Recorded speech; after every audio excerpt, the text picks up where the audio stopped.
शहर आई देहाती बहू। हाल ही में रोहन की शादी निर्मला नाम की लड़की से हुई थी। निर्मला गांव की लड़की थी। रोहन के पिता और निर्मला के पिता दोनों बचपन के दोस्त थे। उन्होंने बचपन में ही एक दूसरे से वादा कर लिया था कि दोनों बच्चों के बड़े होते ही उनकी शादी करवा देंगे। इसलिए वादे के अनुसार रोहन के पिता निर्मला को अपनी बहू बनाकर घर ले आते हैं। निर्मला अपने साथ अपनी गाय भी लेकर आ जाती है और उसे घर के आंगन में बांध देती है। अरे ये क्या माँ, भाभी तो गाय भी लेकर आई हैं हमारे घर में। अभी घर में गाय बंधी देखकर आस पड़ोस के लोग तो हमारा मजाक उड़ाएंगे ना। हाँ बेटा, तू ठीक कहती है, लेकिन क्या करूँ मैं।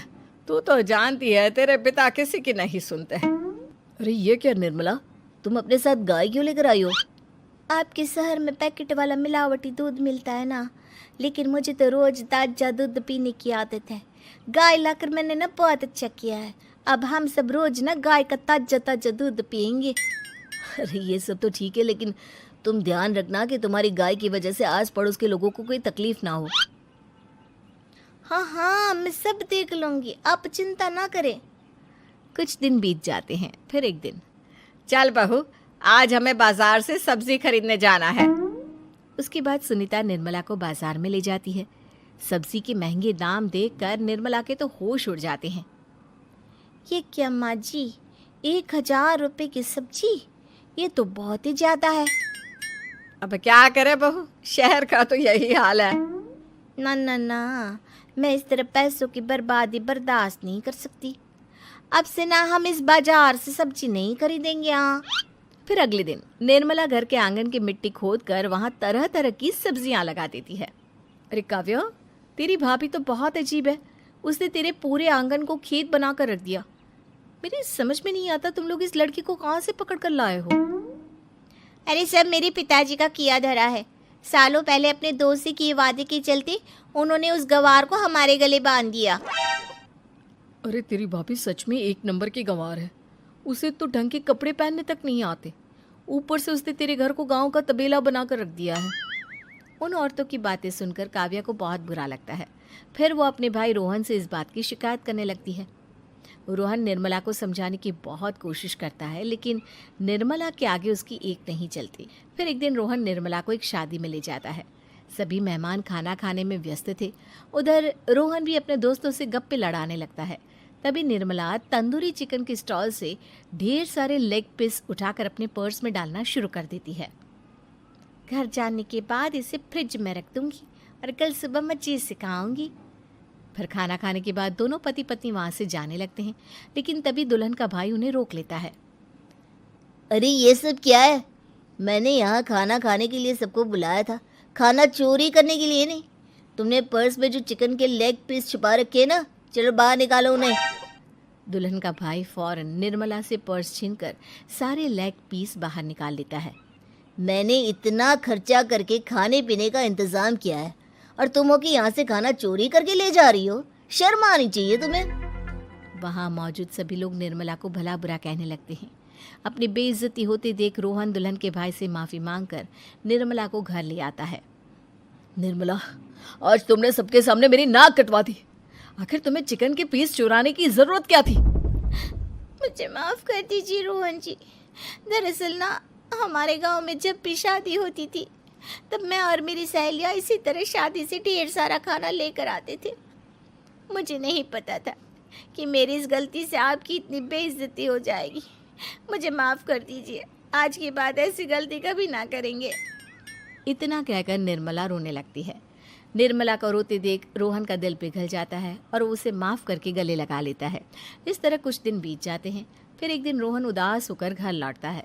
रोहन के कपड़े बुरी तरह फटे हुए थे। अरे बेटा, ये सब क्या है? किसी के साथ मारा पीटी हो गई है क्या? नहीं माँ, आज हमारी ज़िंदगी का सबसे बुरा दिन है। म्यूनसिपालिटी वालों ने हमारी दुकान तोड़ दी। आज से हमारी आमदनी पूरी तरह बंद हो गई। हे भगवान, हमने तो किस्त पर ढेर सारा सामान ले रखा है। अब हम सारे सामान की किस्त कैसे चुकाएंगे? मेरी तो सोचने समझने की शक्ति ही खत्म हो गई। पता नहीं आगे हमें और कितनी मुसीबत झेलनी पड़ेगी। आप सबको ना चिंता करने की जरूरत ना है, मैं सब ठीक कर दूंगी। तो कहना क्या चाहती है बहू? हम ना बोल कर नहीं बल्कि करके दिखाएंगे। हाँ। उसके बाद निर्मला अपने पिता को फ़ोन करके गांव से 5 गाय मंगवा लेती है और फिर अगले दिन निर्मला सभी गायों का दूध निकाल कर बड़े बर्तन में भर लेती है। तुम ये सब क्या कर रही हो निर्मला? मेरी तो कुछ समझ में नहीं आ रहा। हम ना इन गायों का दूध बेचने जा रहे हैं। उसके बाद हमारे पैसों की समस्या खत्म हो जाएगी।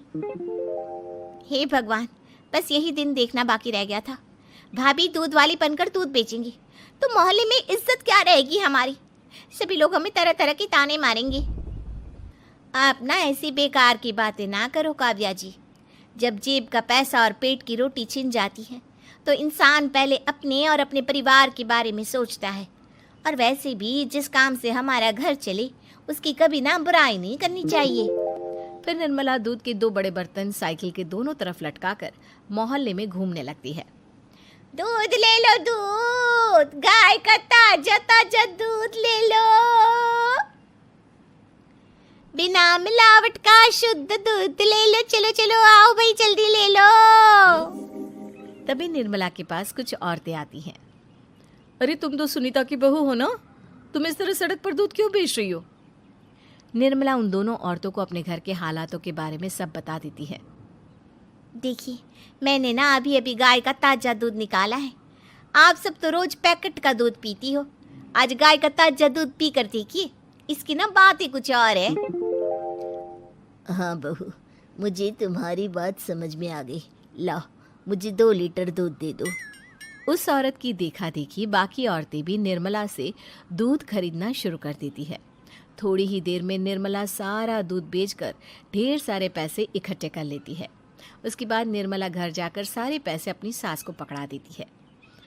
अरे बहू, इतने सारे पैसे! सच में तेरा आइडिया तो काम कर गया। अरे माँ जी, आप तो बस देखती जाइए, कुछ ही दिनों में मैं अपने घर की सारी समस्या खत्म कर दूंगी। हाँ। फिर अगले दिन से निर्मला गायों के गोबर से ढेर सारे उपले तैयार करके बेचना शुरू कर देती है। निर्मला को पैसे कमाते देख रोहन के अंदर भी हिम्मत आ जाती है और वो भी दूध बेचने का फैसला करता है। निर्मला के कहने पर उसके पिताजी कुछ और गायों का बंदोबस्त कर देते हैं। इस तरह दोनों पति पत्नी मिलकर दूध बेचना शुरू कर देते हैं। कुछ ही महीनों में उनका दूध का व्यापार खूब फल फूल जाता है। इसके चलते रोहन एक बड़ी दूध की डेयरी भी खोल लेता है। पिताजी, जब आपने निर्मला से मेरी शादी करवाई थी तब मैं मन ही मन आपको कोसा करता था, लेकिन आज मेरी समझ में आया कि आपका फैसला बिल्कुल सही था। आज अगर निर्मला ना होती तो पता नहीं हमारा क्या हाल होता। हाँ बेटा, तू ठीक कहता है। हमारी बहू ने तो हमें उजड़ने से बचा लिया। भगवान ऐसी बहू सबको दे। इस तरह निर्मला की समझदारी के चलते सब कुछ ठीक हो जाता है और वो सभी हंसी खुशी अपना जीवन जीने लगते हैं।